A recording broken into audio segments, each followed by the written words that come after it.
आरव, चूड़ी वाला लड़का। बहुत पहले की बात है। दक्षिण भारत का एक सुंदर राज्य, जहां ऊंचे महल, चंदन के पेड़ और मंदिरों की घंटियां गूंजती थीं। उसी राज्य के एक छोटे से गांव में रहता था आरव। उम्र करीब 22 साल। वो रोज अपनी टोकरी में रंग बिरंगी चूड़ियां भरकर गांव-गांव जाता।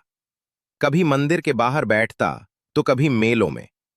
उसकी आवाज दूर दूर तक गूंजती।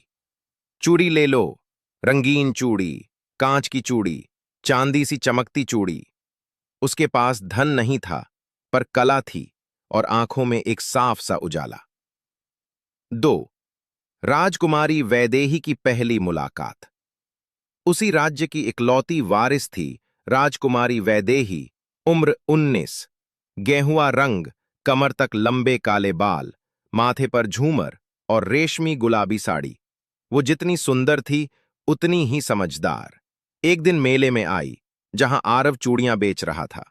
वो आमतौर पर महल के सोने चांदी से जड़े गहने पहनती थी, मगर उस दिन उसकी नजर आरव की बनाई सादी, रंगीन चूड़ियों पर अटक गई।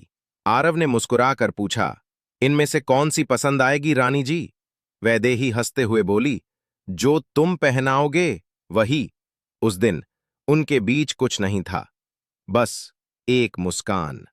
लेकिन प्रेम की चिंगारी वहीं से उठ चुकी थी। 3 छुपते छुपाते बढ़ता प्यार। अब वैदेही हर हफ्ते महल से चुपचाप बाहर आती। वो मंदिर जाती, लेकिन असली मन्नत उसकी आरव से मिलने की होती।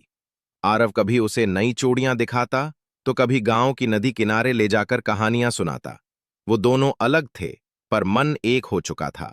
वो बातें करते हुए वक्त भूल जाते, श्लोकों, फूलों और सपनों के बीच। एक दिन आरव ने उसे एक खास चूड़ी दी, जिस पर खुदा था, प्रेम वही जो दुनिया को भुला दे। 4 टूटते रिश्ते, जब समाज जागा। मगर हर प्रेम की परीक्षा होती है। जब राजा को पता चला कि राजकुमारी एक गरीब चूड़ी वाले से मिलती है, तो सारा राजमहल कांप उठा। राजा गरजे, एक सामान्य जाति का लड़का मेरी बेटी को छू भी नहीं सकता। वैदेही ने हिम्मत दिखाई, पिताजी, उसका दिल स्वर्ण से भी ज्यादा पवित्र है। पर राजा ने सुनने से इनकार किया।